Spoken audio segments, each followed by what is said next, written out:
Okay, so this is one of those kind of great prophetic themes that ties Zechariah to Hosea, who ties it to Micah. The external crisis may be over, but the deeper problem kind of remains unsolved, right? And so people want relief from the consequences without true transformation.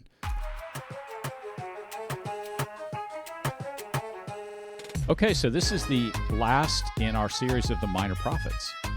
We've already knocked out 4 of them, and this is the 5th one. Yeah, I can't believe we've gotten through them all. And you picked a I know. doozy for today. Let me just start off by saying, Okay. I read Zechariah. That's what we're going to cover today. But I read Zechariah the last couple of days, and I was like, dude, there's so much here. You know, it's like trying to cover Revelation in a 30-minute episode or something. Yeah, I know. This is an ambitious project. Of all the minor prophets, this is the least minor. Well, I think we had another one that was several chapters long. Because, you know, some of these are like, I think Habakkuk was 3 chapters long, and Micah's, Yeah. I think, was shorter. Joel's short. But, yeah, this one is 14 chapters. So maybe not a minor prophet, maybe a middle prophet. Like, not the big guys, but... Yeah, we need better categories. Yeah, so I think Zechariah definitely would fit into that middle category of, you're not just going to read a couple of chapters of Zechariah. There's a lot going on there. And I thought that too, because when I outlined it, I thought, oh, this would be cool. And I did the same thing you did. I went back and started studying and looking at it. And I thought, my gosh, there's a lot here. There's no way we can cover even half of what is in Zechariah. So we're just going to have to do our best today.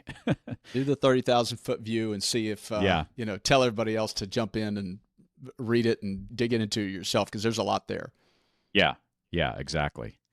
The other thing that occurred to me, and I'd like to take credit for it, that we were this smart when we started out with this series and outlined it, but it didn't happen that way. So we've really kind of worked our way through Joel, Hosea, right, Habakkuk, Micah, and there's actually been a progression along with the history of the time. And I don't know that we, like I said, we'd like to take credit, but I don't think we really planned it that way. But you have Joel, who's prophesying around the time of the northern kingdom's fall. I think we threw a map up there. We'll throw it up there again. You have some others who prophesy the southern kingdom, saying, hey, the same thing's going to happen to us. And of course, eventually it does. Talked about those dates, right? In 722, the northern kingdom is exiled to Assyria. In 586, the southern kingdom is exiled to Babylon. And then we come to today to Zechariah, and it works out perfect because Zechariah, he's actually issuing prophecies, and they're not so much even prophecies. We'll get into this, but he's talking to the people about returning from exile now. And so the third key date in this time period in Old Testament history that's really helpful to remember is 532 is when the exiles from Babylon are allowed to return, right? Okay. So, yeah, we've actually seen this history progress through the minor prophets that we've talked about. And I just thought that kind of worked out cool. Well, I think the reason it worked out that way is because the reason we did the order that we did was because we wanted to embody the pattern. You know, we've talked about this in other episodes. We've talked about chaos coming into order, going into corruption, the offer for redemption, right? Collapse, renewal. And so we kind of wanted to hit all those highlights.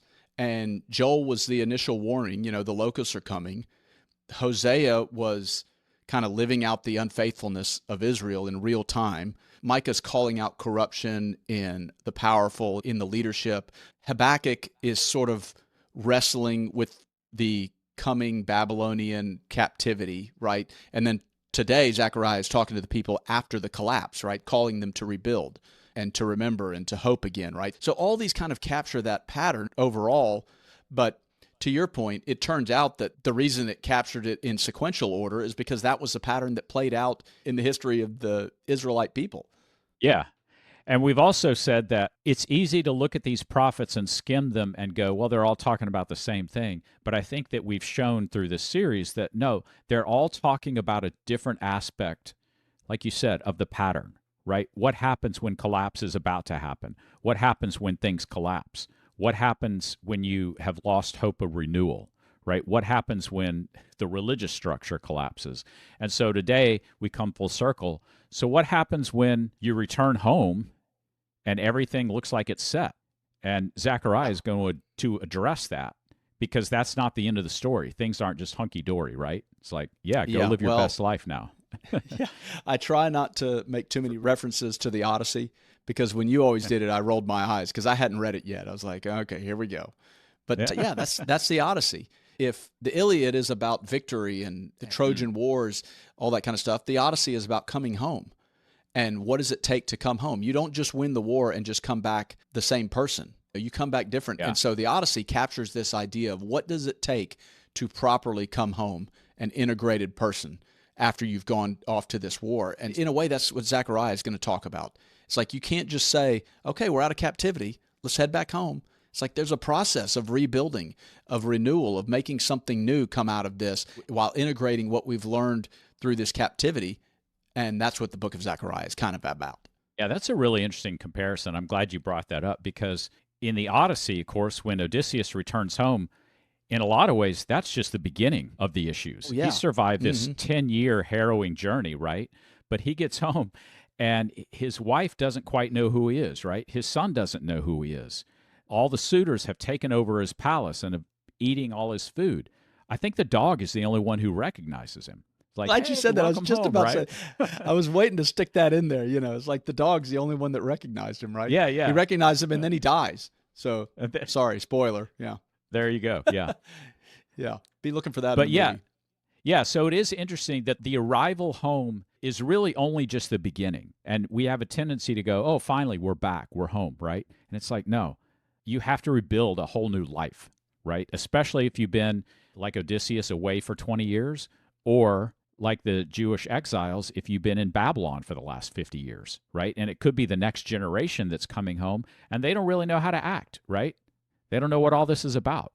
Yeah. I'm glad you said that because you got to remember this isn't an individual that got captured or kidnapped and he's held captive for a week or two and then gets caught. These are generations that are going through this.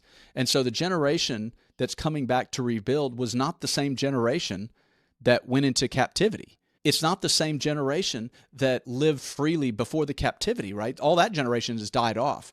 And so if you knew how to live before the captivity, you don't know how to live afterward because all those people are gone. So it's just a whole new generation has to learn the old ways. And I think that's the voice that Zechariah is trying to project of how do we go back to the way things were. I don't want to say go back to the way things were because we've pointed that out. When you build something new, it's not going to be the same as what it was before. But at the same time, how do we rebuild while holding on to the values of the past, the values that helped us grow as a nation close to God, while leaving behind the things that corrupted them? How do we start that renewal? Yeah, the vision of renewal. You weren't around when the old ways were well known. It's like renew to what, right? I think that had to be the biggest question. And Zechariah, I think as we unpack this, really starts to address that. The renewal of what? Well, let me tell you of what. Let me tell you what we're supposed to do now that we're back in Jerusalem. Right. Okay, how are we going to kick this off? So one thing we've seen is that chapter 1, verse 1 of almost all these minor prophets give us a little bit of background, unless you're Joel, right, who doesn't do anything. Yeah, Joel just jumps right in. Yeah, so chapter 1, verse 1 is probably the best place to start. We've talked a little bit about the background, but there's a lot going on just in this one verse. So let me read it real quick. In the 8th month of the 2nd year of Darius, the word of the Lord came to the prophet Zechariah, son of Berechiah, the son of Iddo.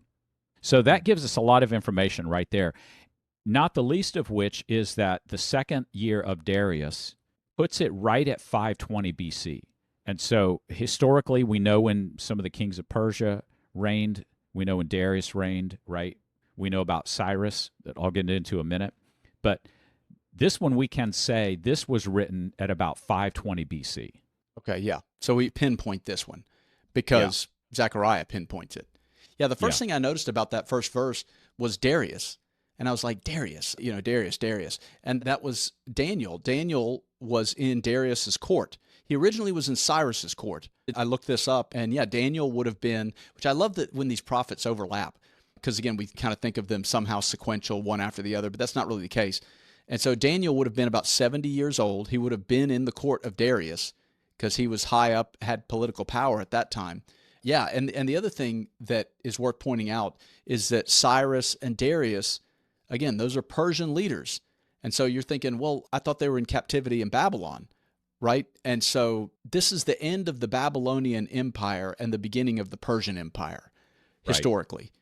And so that's important to point out, because not only does Israel need to figure out how to rebuild and create something new, this is in sort of a global shift of power that they have to do this. Yeah, that's right. We've switched to Babylon to Persia now. So we've gone from Assyria to Babylon to Persia, right? And within that 50 years of captivity in Babylon, Babylon, it kind of is overtaken by the Persians. New rulers come to power, which really explains, I'm glad you brought up Daniel, because it really explains then why the person of Cyrus in 532, who's the Persian king, he actually lets the people return. And there's a lot of history there, because some of the prophets were saying, look, we were supposed to return. We were exiled from Jerusalem. I think Cyrus pulls out some of the scrolls and he says, yeah, you should just go back, right? And so Cyrus lets the people return to Jerusalem. Cyrus is, okay, so throughout the minor prophets, they've been issuing this picture of renewal in the future. And they always come back to this messianic figure, right? We've heard it from almost each one of them, that it's going to be an outsider. It's going to be born in Bethlehem, right? He's going to be from the line of David. All these things, right? Hinting at this future Messiah. But it's interesting that in the Old Testament, Cyrus actually takes on this messianic archetype. Now, he's not the ultimate Messiah, because we know that's Jesus, right? But he takes this messianic archetype on. He's called God's anointed, right? Because of this thing that he does where he actually tells the Jewish people in exile to go home, right? Yeah. Well, I mean, he had to have been heavily influenced by Daniel, right? Daniel's working directly with him. So, yeah. So Daniel may not have, I mean, as far as the book of Daniel, where he interprets Nebuchadnezzar's dreams, that's a little bit before, because there's a transition between Nebuchadnezzar and Cyrus. But somewhere later on in the book of Daniel, it mentions Cyrus, it mentions Darius, and so I don't really quite understand that whole transition. You probably know better, you're the history guy, but it is interesting that those two were kind of contemporaries. Not that they were the same age, but they kind of overlapped a little bit. Yeah. In fairness, I'm not going to pretend, but I just looked it all up, because there's a lot of monumental history going on during this time period. So Nebuchadnezzar is basically the last of the Neo-Babylonian rulers, I think. It may have been another one. But Cyrus comes in 539, and Persia overtakes Babylon. So Cyrus then is the new king of the region. They're the new superpower. Darius follows Cyrus. And all this is happening then, when these prophets are prophesying. So Cyrus then, again, becomes this messianic figure who says the people can return to Jerusalem. It's like, no skin off my back. Yeah, just go. And one of the reasons why he's a bit of a messianic figure too is I think he even gives them money to rebuild the temple. And so you have all these people then returning from exile to Jerusalem. This is the context of Zechariah. But this is also when, so it's Ezra and Nehemiah are, those are the historical books. And it's kind of like out of place because it's before Psalms, right? Ezra, Nehemiah, Esther, Job. But they're the ones who are telling the people to rebuild the wall of Jerusalem, right? Right. Any church building campaign today is going to teach on the book of Nehemiah, right? Yeah, that's right. That's used for the sermons to kind of get the wallets to open a little bit. Yeah. Nehemiah is probably going, dude, there's so much more to what I said than just giving you material for a building campaign. But so in Zechariah, he mentions Zerubbabel in one of the later chapters. I don't know if we're going to cover that section or not, but Zerubbabel popped in my head because I'm like, first of all, it's a unique name, but Zerubbabel was the one that was instrumental in Nehemiah building the wall, right? I think that's right, yeah. Yeah, I'm pretty sure that was the tie in there. And so that's when, the stand in the gap, you build the part of the wall that faces your house. You know what I mean? So it is kind of neat. Zechariah really does kind of bridge a lot of monumental historical movements. And so right in the heart of it, Zechariah is kind of prophesying, saying we have to rebuild right in the middle of all this stuff. Yeah. And you have the voice of others saying we have to rebuild the wall. Zechariah is going to, we'll jump into this here, but yeah, he's going to talk about the temple. He's going to talk about the priesthood. I think a way to summarize it might be he talks more about the culture. It's not just about physical rebuilding, right? And I think Zechariah, I think he even mentions the wall somewhere in there that we're not going to get to today. But that's a lot of background on Zechariah. So I was about to say, we're 20 minutes in and we've gotten through one verse. So yeah, 14 chapters, people, hang with us here. Yeah, right? That's right. This is going to be a multiple day quest here. Yeah. All right, let's have people listened in to verses 2 through 6, and we'll try to walk through the highlights of Zechariah and pull the pattern out. But this is 2 through 6, then we'll come back and talk about it. The Lord was very angry with your ancestors. Therefore tell the people, this is what the Lord Almighty says. Return to me, declares the Lord Almighty, and I will return to you, says the Lord Almighty. Do not be like your ancestors, to whom the earlier prophets proclaimed, this is what the Lord Almighty says. Turn from your evil ways and your evil practices. But they would not listen or pay attention to me, declares the Lord. Where are your ancestors now? And the prophets, do they live forever? But did not my words and my decrees, which I commanded my servants the prophets, overtake your ancestors? Then they repented and said, the Lord Almighty has done to us what our ways and practices deserve, just as he determined to do. Okay, so this is one of those kind of great prophetic themes that ties Zechariah to Hosea, who ties it to Micah, right? The external crisis may be over, but the deeper problem kind of remains unsolved, right? And so people want relief from the consequences without true transformation. And so it's like surviving a heart attack. And so you change your schedule, you change your diet for a few weeks, you do what the doctor says, but then you just go right back to doing all the exact habits that got you into the crisis in the first place, right? And so the way Zechariah is starting out here, very similar to Hosea and Micah in the sense that don't forget how we got here. That's the first thing, is if we're going to move forward, we can't forget what got us into the collapse the first time. And so he's pointing all these things out. Basically, he's kind of giving a recap of what the other prophets said. Yeah. Don't forget your history, right? Don't forget us what got here in the first place.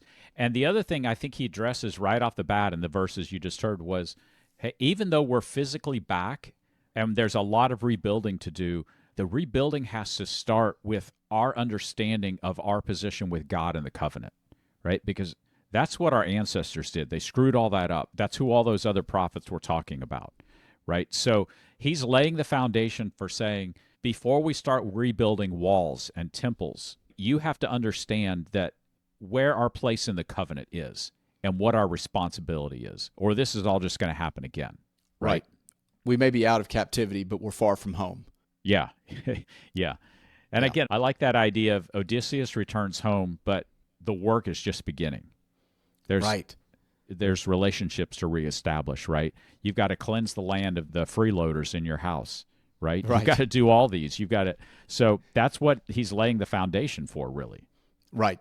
Okay, so that takes us then, after he's laid the foundation, that takes us to a series of visions that Zechariah has, and we're not going to be able to tackle all of these visions.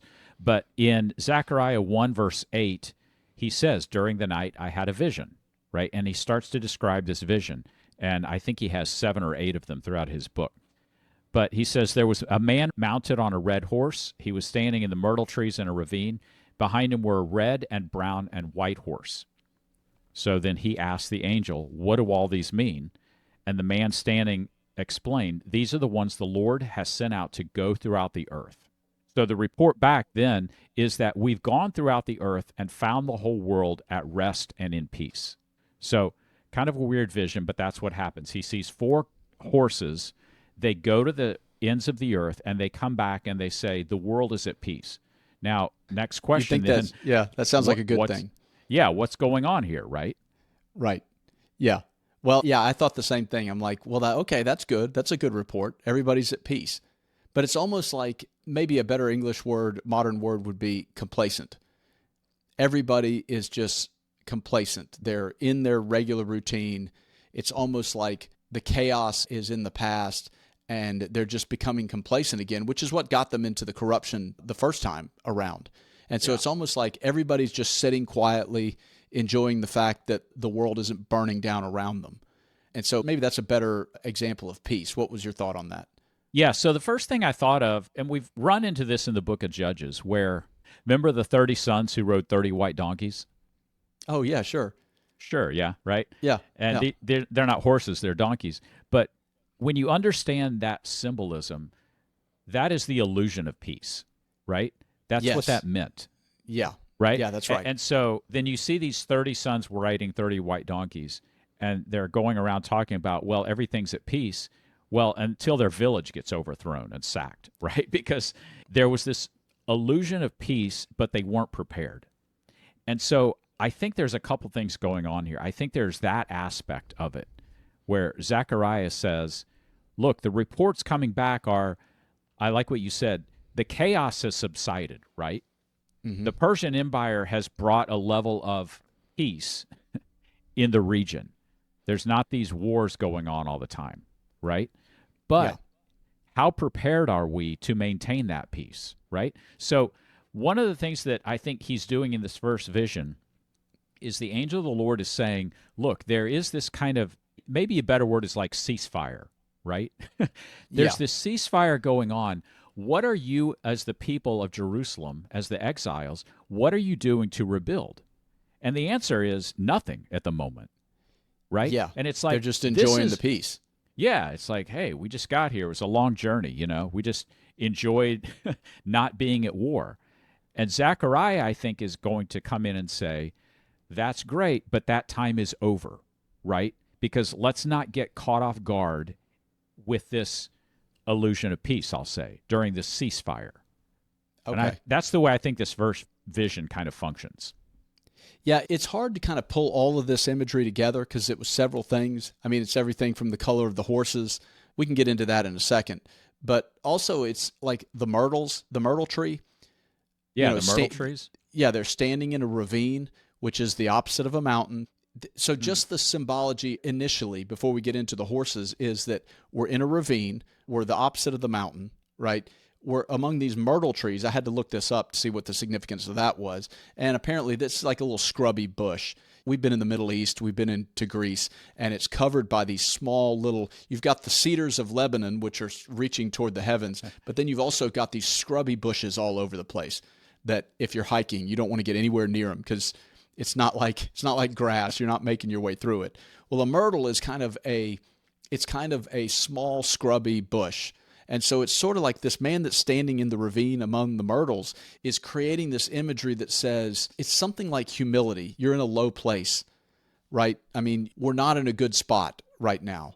And so the myrtle tree becomes, it's something like it's a humble shrub, right? So Yeah. everything that it's saying here is things are fragile, things are kind of desolate. We're in this valley. And so it's kind of, we're in this humble place. And when that's the picture that's being painted, to your point, it's like there may not be war going on, there may be peace, but look where we're at. We're sitting in a ravine of myrtles. It's like we don't want to be here. We went back to the mountaintop. We're headed back to Zion. And so that's why that imagery is important.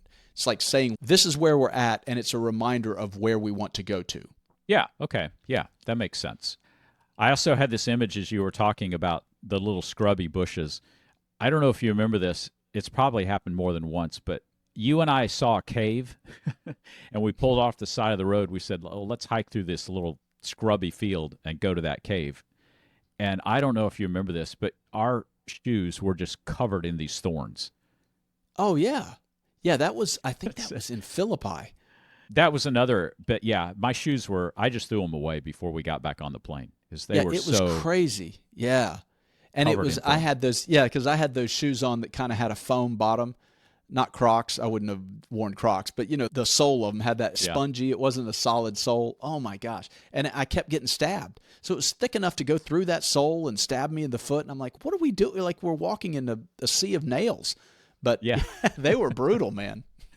Yeah. Anyway, I just had that image, a flashback of a couple of times when you were talking about that. But the white horses, okay, the horse colors. Mm-hmm. So a white horse represents peace. Now, it's interesting because a donkey represents peace and humility, but a white horse represents peace. Mm-hmm. A red horse represents battle. It's a war horse. Right. Okay. So it's interesting because you get the idea that the horse of peace comes back and says, yeah, everything seems fine. And the war horse goes out and comes back and says, hey, it's kind of boring out there, right? Now, Yeah, I don't know if you got nothing to do. yeah. I don't know if you had to take on, I think there were brown horses. Is that right? To Well, check that okay, so again. some translations say brown or some say dappled, which is Okay. sort of like a spotted horse. A I multicolor, think that's yeah, kind of a multicolor horse. And so that one is kind of a little bit more enigmatic. It's sort of like, I took it as sort of like a mixture of War and Peace. It's a mixture of Yeah. the two. It's a transitional horse, right? It's incomplete peace, like what you were saying, Yeah. And so the key idea is that these horses are patrolling history itself, right? And so this makes a connection to Revelation, the horsemen of the apocalypse, that imagery. And so when you look at horses and their colors and what they mean, it's kind of interesting that it flows across books. It means the same thing in Revelation as it does here in Zechariah. Yeah, that's right. Yeah, so the point of this first vision, really quick, is that there's a window of opportunity, right? Right. Yeah. Yeah, so Egypt's not marching through, Babylon's fallen, Persia seems to be on our side for the moment, right? Momentarily, at least. And so there's a moment of opportunity here. As we continue to move through Zechariah, this is what Zechariah is really going to talk about. So really quick, in chapter 2, verse 1, I'll just read this real quick. He says, "Then I looked up, and there before me was a man with a measuring line in his hand. And I said, 'Where are you going?' He answered me, 'To measure Jerusalem, to find out how wide and how long it is. And I myself will be a wall of fire around it, declares the Lord, and I will be its glory within.'" Okay, now that's a vision then of rebuilding Jerusalem. So Zechariah has moved from, we have a window of opportunity here. Then the next vision is this man with the measuring line who says, "I'm going to measure Jerusalem," and I like this imagery, "and I myself will be the wall of fire around it." They haven't rebuilt the wall yet. Right. Well, okay, so remember that the horsemen find that the world is at peace, and that sounds like a good thing. But Jerusalem is still in ruins. So God's upset by this. He's like, look, don't enjoy peace when the temple's destroyed. And so then we jump into this measuring line imagery, which I think is really interesting because, I don't know, when I think about a person with a measuring line, I think the ancient world would have seen measuring a city as something like planning, rebuilding, creating order, right? It's more than just we're taking some measurements. There's something very civil, civilization building, maybe that's a good way to say it, about when you go out and measuring. It's planning. It's getting things ready. But then it's interesting that they don't build a wall around it. That would have been absurd in ancient times, to have a city without walls. And it even mentions, because there's a great number of people or animals in it, right? That would have sounded insane, because ancient cities depended on walls for survival, right? So walls represented protection and all those things. And so it's kind of this interesting image of, first we're going to measure, and the assumption is if we're measuring a city, we're planning on how to build a wall around it. But then God says, no, I'm going to be the wall, and the wall is going to be of fire. Yeah, do you want to get into that imagery? Wow, there's a lot there. But okay, so you're right that an ancient city, especially the capital of a nation like Jerusalem, right? Without a wall, you're sitting duck, right? It's just a welcome mat for any invader who's going to come through and sack the city. So, yeah, the first thing to notice is that there is no wall. I just like the imagery, this ring of fire. It's like God's basically saying, you're unprotected right now, but I'm going to be your protection until you get your act together enough to rebuild the wall, right? Yeah. Yeah. No, that's definitely the better way to see it. I'm going to be the protection. Yeah. Yeah. I'm going to be right. the protection. And it was interesting because I think you're exactly right, too. When you're talk about a measuring line, this is basically planning the city again, right? I think of the story when Alexander the Great comes to Egypt, and what is it? He sees this shoreline on this harbor, and he pours out some kind of like barley, or I forget exactly what it was, barley or corn or something, but he pours out the boundaries of this city that he's going to build, which becomes the city of Alexandria. Right. But it's that same kind of thing, right? What is he doing when he's pouring out that substance to create the boundaries of the city? He's planning it, right? And the first thing you plan is the walls. Because if you don't have walls, a city's not going to last very long. Right. Do you think that there's anything about the fact that this, in the vision, that the city had no walls? Do you think that there's something in there that kind of implies that something like God's blessings isn't going to be confined? It's almost like he's preparing them for, look, you think the city should be this big to contain everybody. I'm telling you it should have no walls because we're going to continue going out. I'm trying to make a connection to kind of the messianic, the future covenant is going to include the other nations.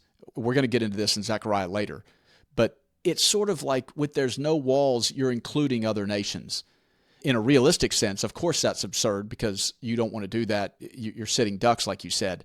But at the same time, if you're doing that fractal symbolism where this means not only are we rebuilding Jerusalem, but we're rebuilding the covenant itself, and we're going to bring in outsiders. Do you think that there's something about no wall that's pointing to that, or am I just reaching? I don't know. That's a little bit of what I got out of it. I just don't have a good way to say it.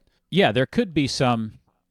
It could be saying the same thing at the same time, right? It could be saying, look, the city doesn't have walls. You need to build walls. I will be your wall. But in this kind of, I'll be a ring of fire around it, it could also be a vision of the messianic future, right? That in the ideal city, there won't be a wall. I don't know, but Revelation may talk about a wall. But I know in other places, God has said, there won't be any sun because I will be that for you. So maybe there is a little bit of a vision of you have to build a wall in this temporal time, but yeah, in the messianic kingdom, there won't be a need for a wall.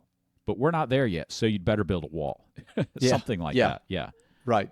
Well, it just seems like that Zechariah is saying that kind of true security doesn't come from external structures, because that's one of the central themes of all the prophets, is that Israel repeatedly trusted in kings, armies, and wealth, temples, walls, right? And all of them eventually failed. And Zechariah is saying the presence of God itself is going to be the protection. Is your best defense. Yeah. Yeah. Right. I think this gets into the next part where without the proper orientation to God, the physical structures don't mean much. You could see it this way too. We can build a wall, but without the proper orientation to God, even the wall's going to come tumbling down because it already has, right? It's happened before during the first one. So there is this idea of let's build a wall, but also this image of, we serve a God who can be this ring of fire to protect us. And then we have an impenetrable wall, right? There's a lot there. Oh, I know. I mean, there's just connections to the burning bush and the pillar of fire in Exodus and Sinai, and even like at Pentecost, right? There was the fire in Pentecost. It's just, there's so many connections there that, golly, we could dig into all of them, or we could actually have an hour and a half podcast and move on. But you're right. This chapter is sort of a collapse of a worldview, meaning that after exile, the natural instinct is to build a stronger wall, right? That's how traumatized humans think. Pain makes people defensive. And so their initial reaction is, got to build a wall, got to build a bigger, stronger wall this time.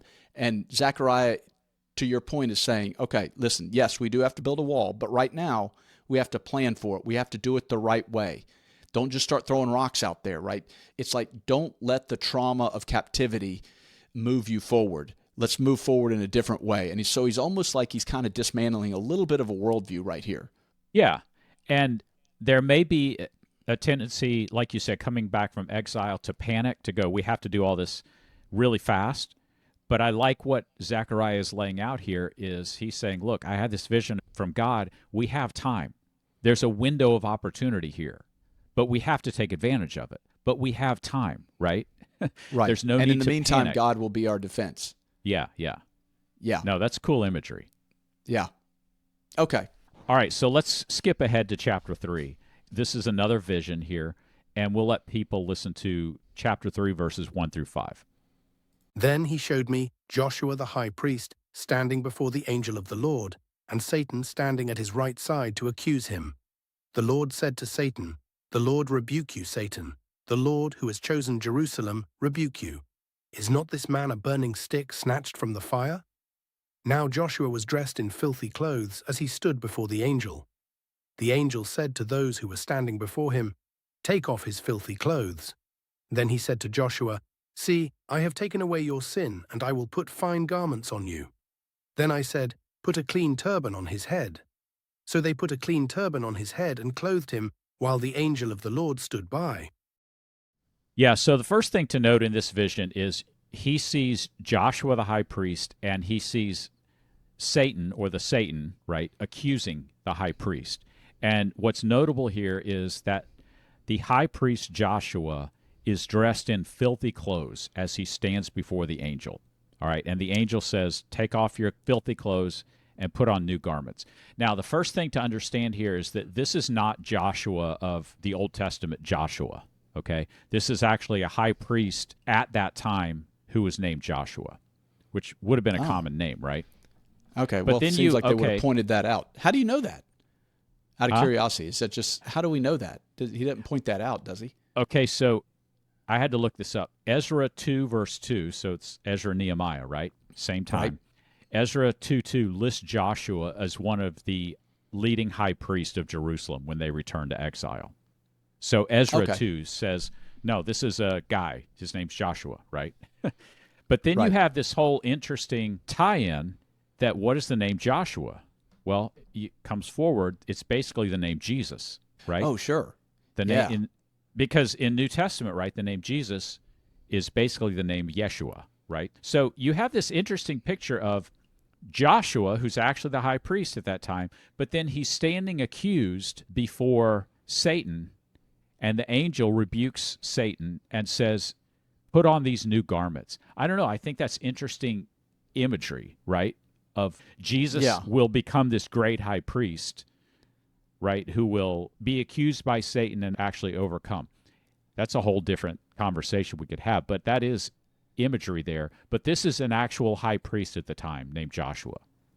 Okay. Well, I mean, yours sounds like you're more on point, because I saw Joshua. I just saw, the high priest, so this would work either way, because the priest he symbolized the bridge between God and humanity, right? Heaven and earth. And so when you see this high priest with these filthy clothes, it's almost like it was painting the picture that the priestly connection between God and humanity is corrupted. Yeah. Right? I mean, that's the way I saw that. That's definitely the spiritual going on. system is polluted. Right. Yeah, I think you're right on track. So in this vision then, say, what does this mean? Okay, so Zechariah has a vision of the priesthood itself, right? Not the temple, not the physical walls, but the priesthood itself wearing filthy clothes that needs to be cleansed. And so I think you're right on track here. What this vision is getting at is, again, we've talked about this theme all through Zechariah, is before we address the physical buildings, we have to address the institutions themselves. Yeah. Right? Well, go back to Micah. One of Micah's criticisms was false prophets. And so I realized, the priesthood also, but he was pointing all this stuff out, the corruption in the priestly class they were looking for confirmation from their false prophets. Yeah. And so Micah's already pointed this out. Hosea's already pointed this stuff out. And so, Zechariah's pointing out what they've already said in the past, right?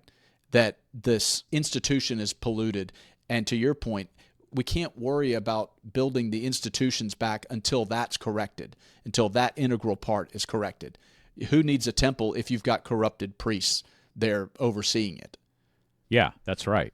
And so the angel goes on to give the charge to Joshua, and he says, look, if you'll walk in obedience to me, if you'll keep my requirements, then you will govern my house and have charge of my courts. So that's exactly what's going on here, right? Zechariah has this vision of, before we tackle a temple, we got to tackle the priesthood. And we've got to leave all this crap behind in the past of corrupt priests, right? Corrupt false prophets. And back to the very beginning, we've got to correct the problems that our ancestors had, right? Or all this is going to be for naught. Yeah. Well, I thought it was interesting that he's got these filthy garments and he's still standing in God's presence, right? That's a kind of a shocking image because, holiness is what's supposed to stand in the presence of God. And here's this guy, this bum, if you want to make another Odysseus reference, the king comes back in filthy rags and nobody recognizes him. But that's kind of the tension of this whole chapter is how does corrupted humanity survive before God's holiness. It's something like that. And then, of course, God is the one who takes off the filthy clothes. Yeah. And that's an image of removing the sin, removing the filth, right? So the cleansing comes from God, not Joshua. I thought that's another thing to pick up on, even though I thought that Joshua was, the Old Testament Joshua. Still works. The cleansing comes from God, not the priestly class. And this is something that's a change moving forward.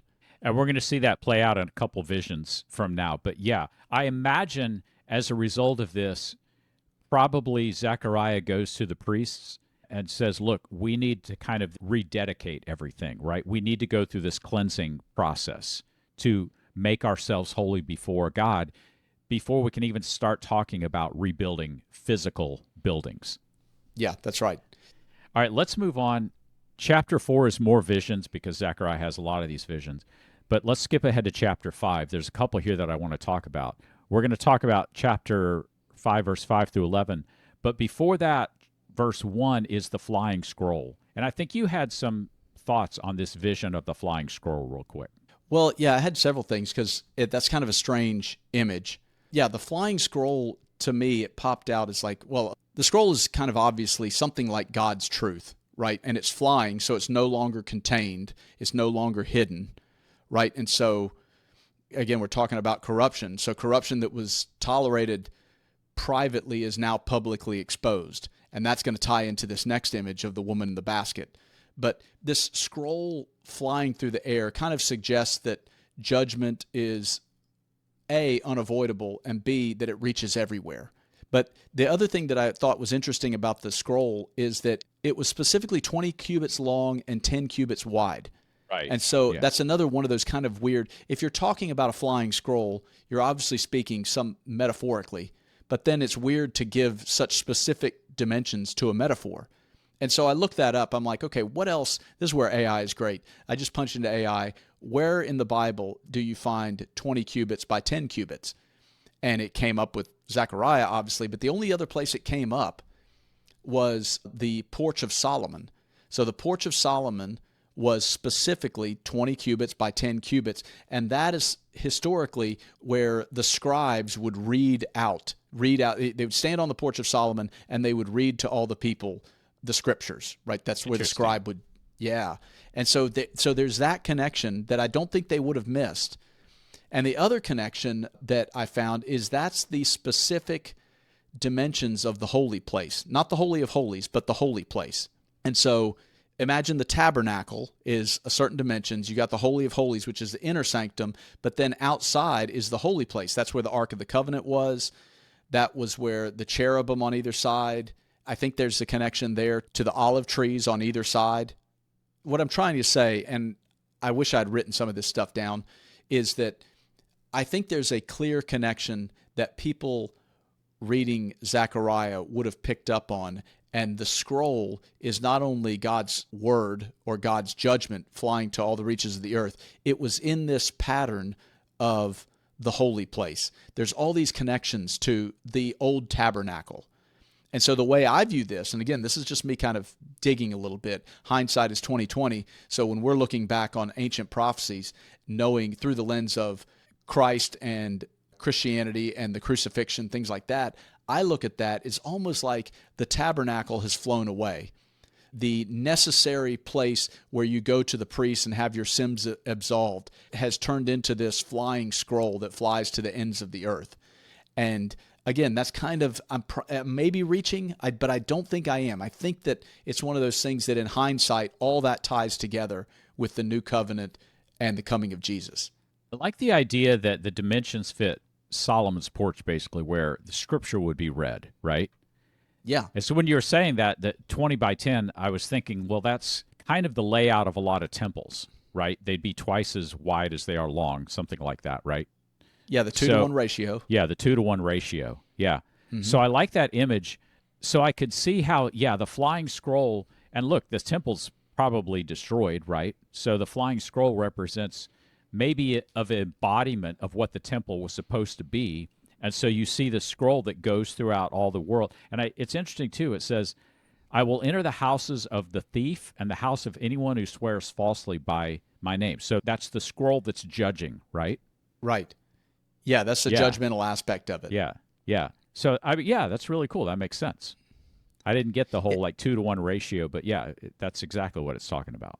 Well, and this is why I said at the beginning, I was like, dude, how are we going to cover this? There's so much. I mean, and there's a dozen of these things. I So know. anyway, okay, so right after the flying scroll, moving on, is the woman in the basket. Yeah. And I had trouble with that one. You seem to have a little bit better take on what that represented. Yeah, let's let people listen to that one so they can fully appreciate it. And then, yeah, I'll give my take on that. Then the angel who was speaking to me came forward and said to me, "Look up and see what is appearing." I asked, "What is it?" He replied, "It is a basket."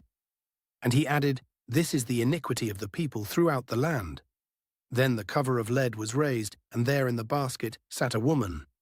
He said, "This is wickedness," and he pushed her back into the basket and pushed its lead cover down on it. Then I looked up, and there before me were two women with the wind in their wings.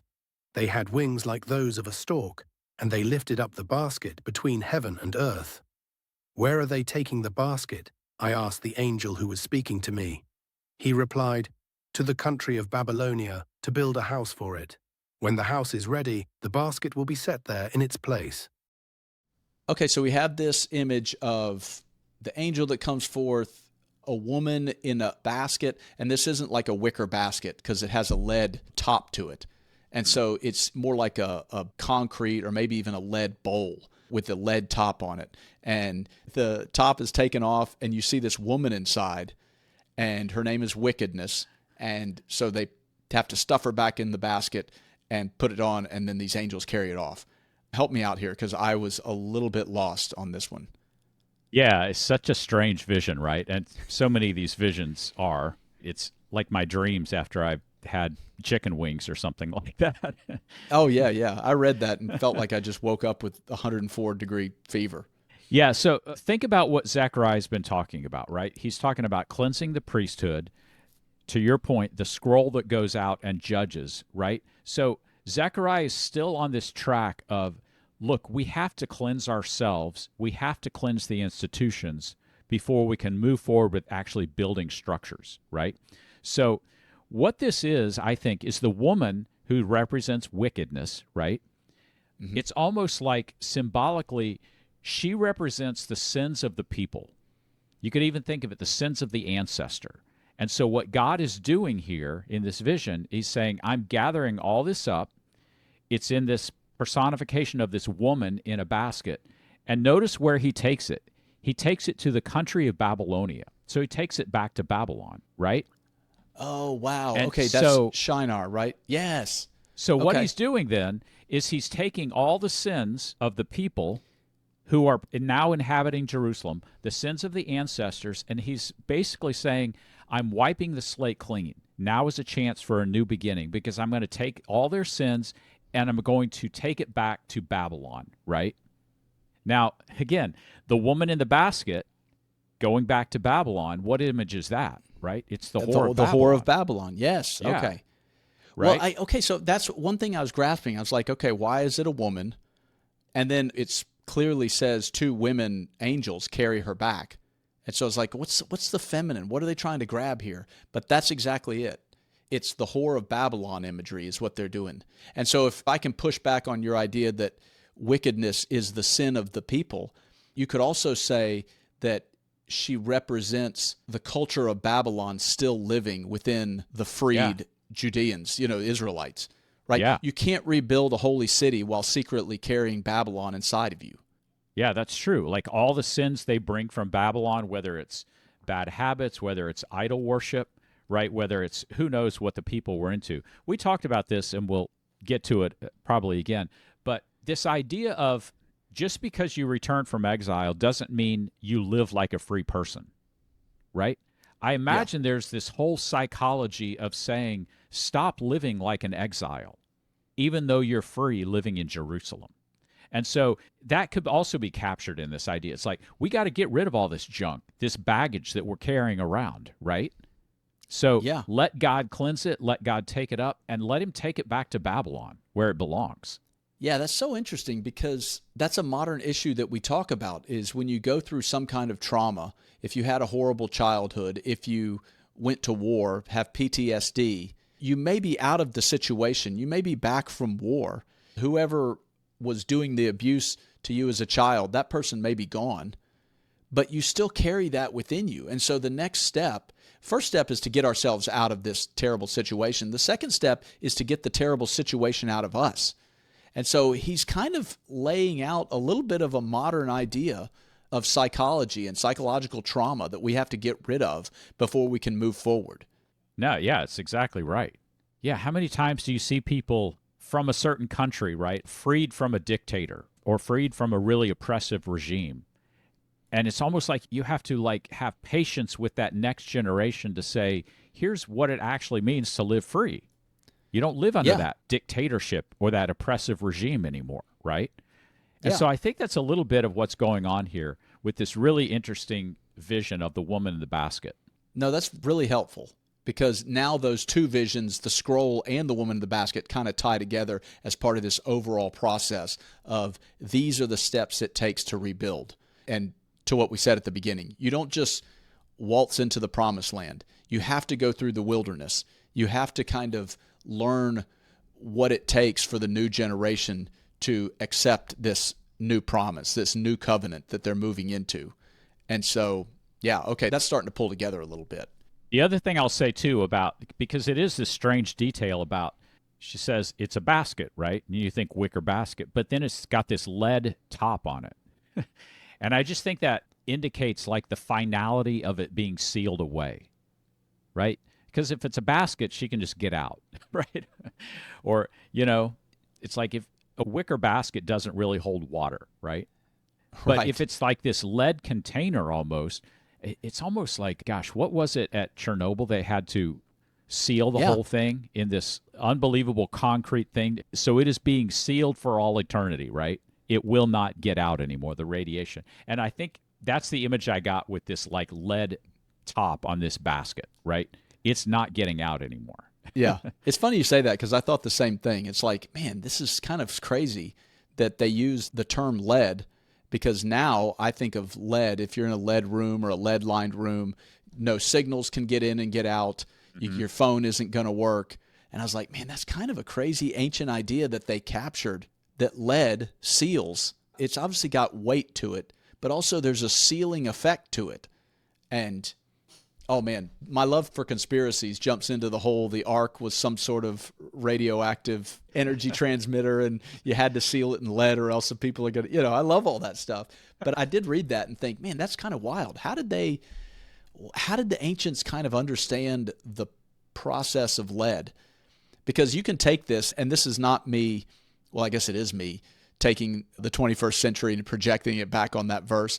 But there's something about me that says, yeah, man, you got to seal off those outside signals. You've got to cut yourself off from that phone in your hand. You've got to not be a slave to text messages and, the internet and all that. It like carries that 21st century vibe to it. And I don't know. Of course, that's not the intent, but that's where my mind goes. Well, but there is something about, let's take the sins of the people, let's put it back in Babylon, and let's cut ties with it, right?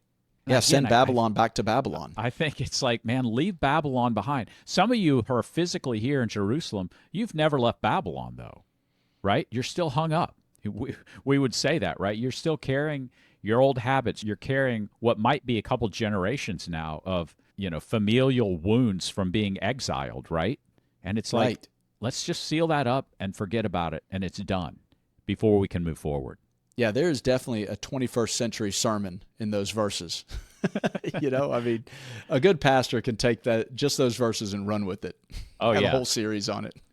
And so to kind of summarize to this point, Zechariah is saying we have a window of opportunity, but he hadn't talked about building anything yet, right? He's talking about cleansing the priesthood. He's talking about the scroll that goes through and judges. He's talking about taking the sins of the people. So it's like cleansing and purifying the people. Leave that back in Babylon. And it's so interesting to me that this is the pattern he's laying out. Before we can even talk about going down to Home Depot and start building stuff again, Yeah. We've got to get our mind right. We've got to get our spiritual life right. We got to get our psyche right, Yeah, this is before we the can Mr. undertake Miyagi. this. Yeah, the Yeah. Mr. Miyagi moment, It's like, when are you going to teach me how to punch? He's like, we're not even close to that. I'm not teaching you how to fight. You got to learn defense. You got to learn balance, all those things, right? So, yeah, Zechariah is a bit of a Miyagi figure here. That's true. That's a good way to put it. I got my new hammer, dude. When are we going to talk about building stuff, right? And Zechariah's like, no, we're not there yet. Go wax my car, put it up. right? Yeah. Yeah. Paint my fence. I love it. So like you said, he's trying to build a framework for how do we rebuild the temple? How do we rebuild our culture? How do we rebuild society? And that's not, like you said, you're not going to run out to Home Depot right now. We got to prepare ourselves to it. So the next several chapters, it kind of continues along this line. We said at the beginning, there's just no way to dive into every aspect of this. But one of the things I didn't want to miss in Zechariah was sort of the messianic prophecies, the things that we look back at in the 21st century as, oh man, that's just such a clear image of Jesus. And that's in, what is that? That's chapter 9. Do we want to jump there? Let's go there. Yeah. Let's jump ahead to this messianic vision that all the prophets seem to get to.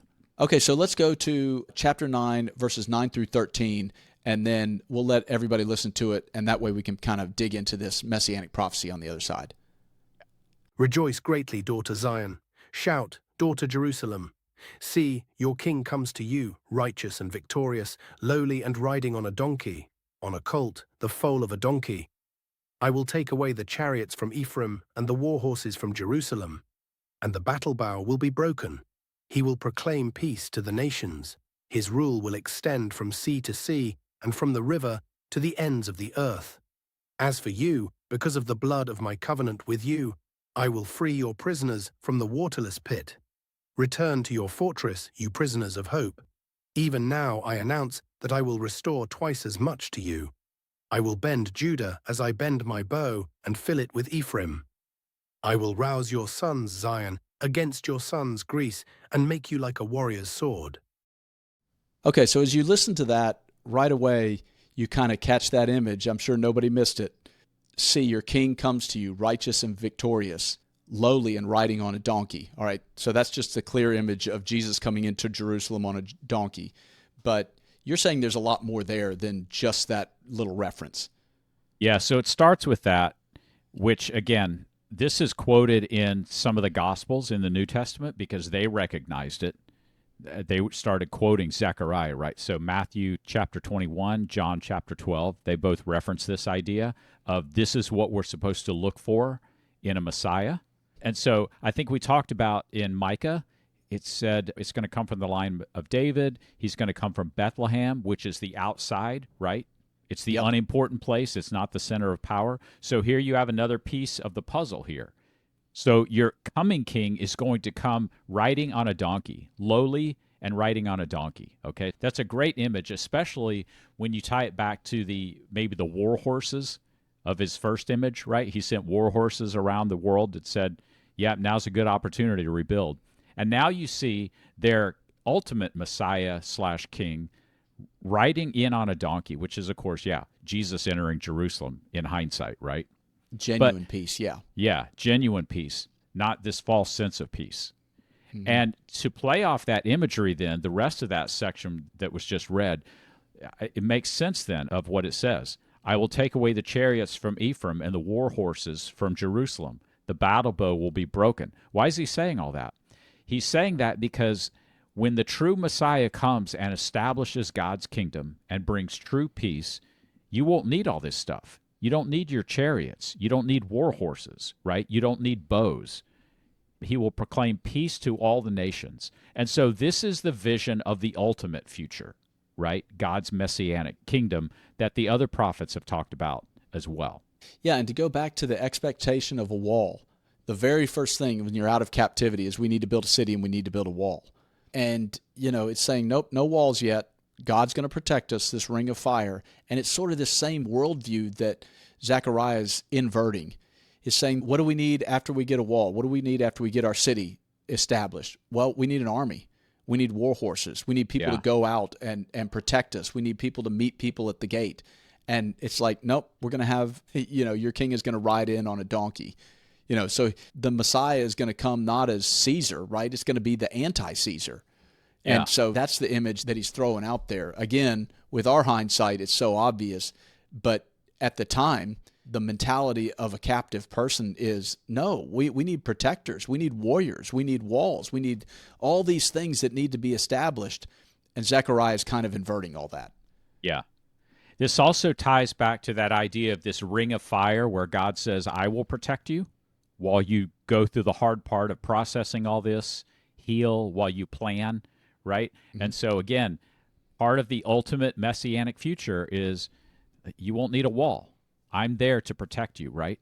And ultimately, there won't be anything to protect you from because God will have driven out all your enemies, right? And so, right. What a great thing to not need walls anymore, right? Yeah, fences exactly. and walls, and yeah. So again, I kind of knew it was the case, but I really have come to appreciate how every prophet builds up to this picture of a messianic future, right? There's stuff we have to do today, but we have to keep in mind of the ultimate vision, right? It's like we have to keep our vision aimed upward to where all this will lead one day. Yeah. All right, and so let me throw you a little bit of a rabbit trail question. We always say when we talk about Jesus coming in on a donkey that the Israelites were expecting a warrior king to defeat Rome. When you have all this imagery in the Old Testament that lays this out, it's just throwing it in your face. It's such a glaring revelation that once it happens, why would anybody in Israel at the time have expected a warrior king? Well, you know what I mean? Yeah. Well, first, because Rome was in charge. So it's like, how is God's Messiah going to reign if he doesn't overthrow Rome? I think that was probably the biggest thing. Yeah, who's going to take out a bully other than a bigger bully? Yeah. Right. Right. Okay. Just because he rides in on a donkey, that's not going to impress Rome. And, right. When you look back then at the life of Jesus and the whole way he enters Jerusalem and that whole Holy Week there, obviously there's something a lot more going on than overthrowing Rome, right? He's ushering in a kingdom that will have its ultimate fulfillment later in time. But yeah, I think that's probably the biggest thing. So in the Old Testament, they were building a picture of what this messianic future or this messianic figure would look like. But also, no one just sits there and writes it all down and says, all right, here's the checklist. We do that in hindsight. But yeah, I think the main thing is that, well, how are you going to get past Rome unless you have a warrior to come in and overthrow, right? Yeah. Because that's what had happened before. You go back to the Maccabees, right? The generations before Jesus comes on the scene, right? You had these people who looked almost messianic, the Maccabees, who established rule away from Rome. Didn't last long, but that's what happened, right? And so I think they were having this expectation of, well, the next guy is going to be like that, only this time he's going to finish the job. Something like that, right? Well, one of the things that I'm picking up from the prophets is our inability to see the long view. We're always seeing what's right in front of us. It's like, how are we going to defeat Rome? It's not going to be a guy riding in on a donkey. How are we going to get rid of the corruption in our government? Well, it's not going to be letting these more wicked government of Babylon come in and take us over. It's always this wrestling with what's right in front of us instead of seeing the long picture.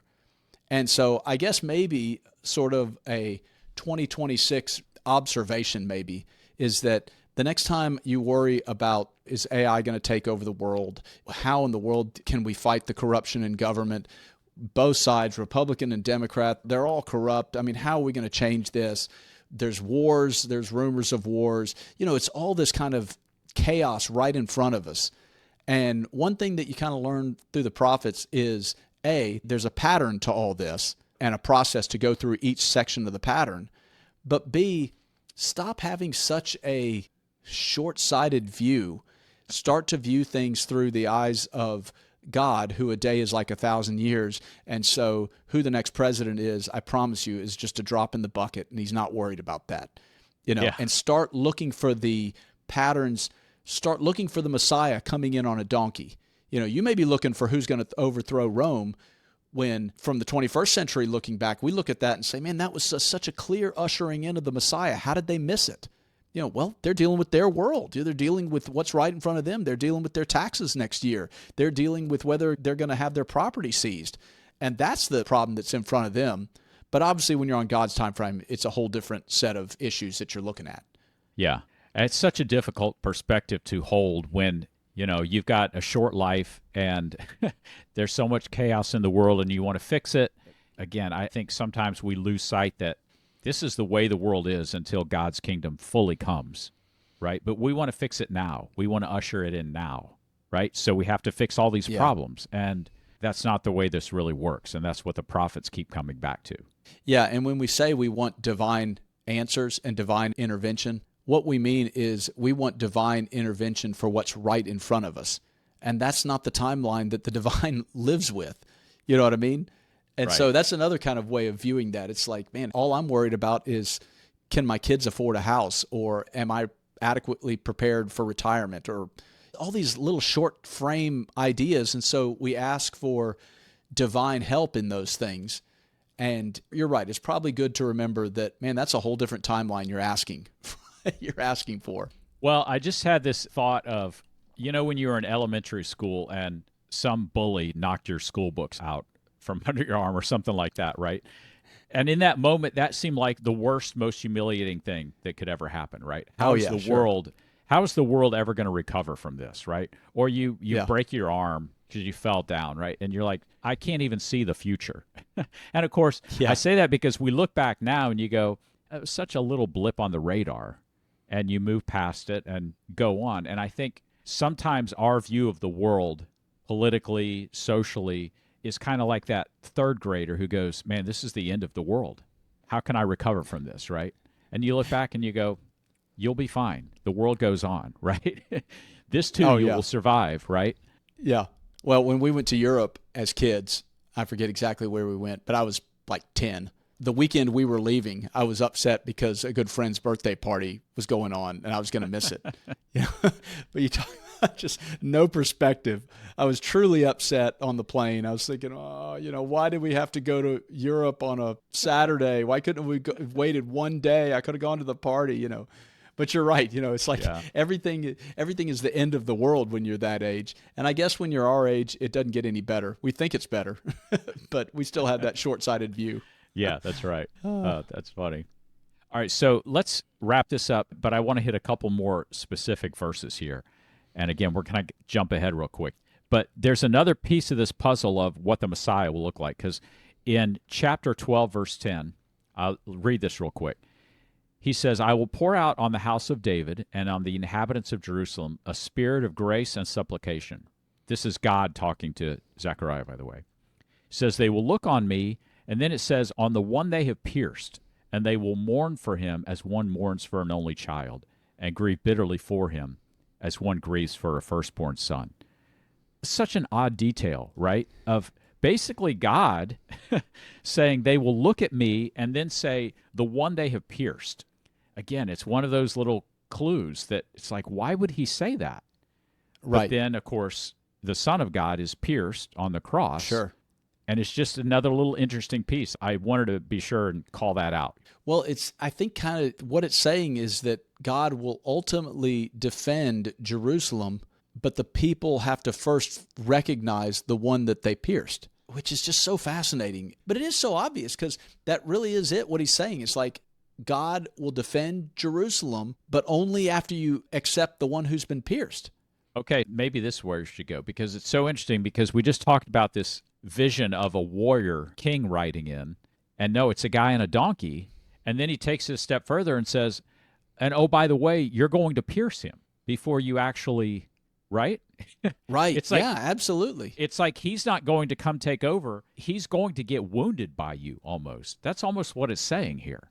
Sure. And once you recognize that, then God is going to defend Jerusalem in the way you think then the ring of fire. That's where the wall of fire is going to come about. Yeah. Yeah, that is so fascinating. I mean, it's so clear once you understand, just symbolism 101, basically. And then it's almost like you got to wade through 14 chapters of this to kind of pick out those pieces and create the puzzle that, that's exactly what he's saying. He's saying don't worry about the wall right now. God's going to protect you for now. But you have to recognize that your Messiah is A, not going to be a warrior. He's coming in on a donkey. He's coming in on a peaceful animal. And B, that you're going to pierce him, and until you recognize that he's the one you pierced, then you're still going to be looking for your warrior king. You're still going to be looking for your war horse answer to it. Yeah, that's so interesting. So it's almost like Zechariah's, he's rebuilding the future vision, right? So he's rebuilding the priesthood. He's rebuilding some of the systems. He's helped healing the people, but now he's rebuilding and giving them the proper messianic vision of the future. Because I could imagine there's a tendency for people coming away from exile, like you were saying, is our next Messiah better be, right, like Samson reincarnate, right? He'd better be a strong man with a huge army so this doesn't happen again. And Zechariah comes in and it's like, let me rebuild the vision of the future. Again, the guy riding on a horse. And in fact, you're going to pierce him before you truly understand what's going to happen. But if you're truly going to usher in peace, it's not going to be with a warrior. It's not going to be with the strong king you think it's going to be, right? It's going to be through this Messiah. That's such a cool vision. Yeah. And it's also just that reminder, man, before you rebuild a nation, you need to rebuild your expectations. So let's start off with where we're going. Before we lay the first brick, we have to know where we're headed. And yeah, that's just a timeless message. Yeah. All right, one more verse and then we can wrap things up and get final thoughts. Let's skip ahead to chapter 14. On that day, living water will flow out from Jerusalem, half of it to the east to the Dead Sea and half to the west to the Mediterranean Sea, in summer and in winter, and the Lord will be king over the whole earth. On that day, there will be one Lord and his name, the only name. Right? So that's kind of this final completed vision of the messianic future. And again, it's the vision of peace, right? There's one king in the earth, no more competing kings. I love the imagery too, the symbolism of the water flowing out, which it's watering the land, right? Yeah, living water, right? I mean, it's the living water as opposed to the sea, and we've pointed that out before. The sea represents chaos. And so when in Revelation, John says there was no sea, it doesn't mean there wasn't an ocean or anything like that. It just meant that the chaos is gone, and it's being supplemented. It's being replaced by this living water, which is a river. There's a difference symbolically between a river and the ocean. Yeah. And so it's being fed by this river, this living water that's going not just east but west. I think that's kind of interesting. It's going out two different directions. It's watering all the nations, essentially. And to go back to Genesis, where we talked about the 70 nations and we're dividing them all up and Israel's going to be my nation, it's almost like it's an invitation for all the nations to come in now. And that's another thing that we haven't really touched on, but Zechariah does. Talks about other nations. And so it's not just the nation of Israel that's God's people now. It's the invitation to all nations, Jew and Gentile. Yeah, to come participate in this kingdom, right? Right. Yeah, we're not an isolationist group anymore. Yeah. No, I've really gotten, I don't know, the more I talk through this even live as we're talking, is I almost see Zechariah almost as a therapist, right? Of going, let's talk Jordan through Peterson of his day. Yeah, let's talk through this, because before we pick up a hammer and nail, you got to get your head right. And we talked before we hit record, we talked about this mentality of the exile, even though they're free now in Jerusalem. Stop living in that mentality that you're still in exile. And I really think Zechariah is the prophet who kind of walks them through psychologically how to heal. And now we're ready to move forward and, build the wall that Ezra and Nehemiah are going to talk about. Yeah. And you would think that if you're in captivity, you're just thrilled to be free and out of exile. But he's pointing out, man, you guys are holding on to Babylon. When you're in captivity, it's that whole Stockholm syndrome that you start sympathizing with the person that took you captive. And it's almost like Zechariah is kind of pointing some of those things out too. It's like, man, we got to get rid of this before we move forward. You can't be sympathizing with Babylon. Let's load that lady up in the basket and seal her in the lead basket and move her, send her home, right? Yeah. We're not bringing her with us. You're not bringing this baggage with us. There's just so many, you're right, there's so many psychological ideas and layers to what he's saying that once you pick it out, it's like, yeah, I think he was the Freud of his time a little bit, the Carl Jung. Yeah, that's right. Yeah, he really does play that role where other prophets are talking about repentance. We got to build a wall. We got to build a temple, right? I now picture him as having a very soothing voice, like, friends, we've got a lot of healing to do before we tackle all that. So gather around, hold hands, right? Let's talk through this. Like that's almost the picture of Zechariah. Micah had a booming voice. He was intimidating. Yeah. Joel, he was saying the locusts are coming, so he had a loud, intimidating voice. But you're right, not Zechariah. Well, I hope in this series that we've seen the very different voices that all the different minor prophets have. And look, we only covered probably not even half of them. Oh, yeah. Well, we didn't really even do justice to Zechariah. Yeah, there was so much there. Yeah. All right, so where are we headed next? Summer break. Disneyland, right? Isn't that where we're headed? Yeah, we're on break for a couple weeks. Yeah. So we're going to take a break in July is what we always do. So if you're listening live with us as we release these, we're going to take a break in July and then come back in August with a new series. Here's what we're going to do in July. We released a couple of other fairy tales on YouTube. We call them, YouTube exclusives. But we're going to download the audio to those, and we're going to release those on our regular schedule. So we're not going to be live in July, but you're going to be able to hear a couple of these fairy tales that if you haven't checked out our YouTube channel, you'll be able to listen to and hopefully enjoy. I think they're pretty cool. Yeah, I mentioned Rumpelstiltskin, which is one of them. Some fans of the show, and they were like, what, I never, that wasn't in your fairy tale series. And I'm like, dude, you got to go to our YouTube channel. And there's a lot of visual stuff, so it would be preferable to watch it on YouTube. But if you're, listen to podcasts while you work out, whatever, the audio will be fine. If you want a little bit more depth, hit the YouTube channel and take a look.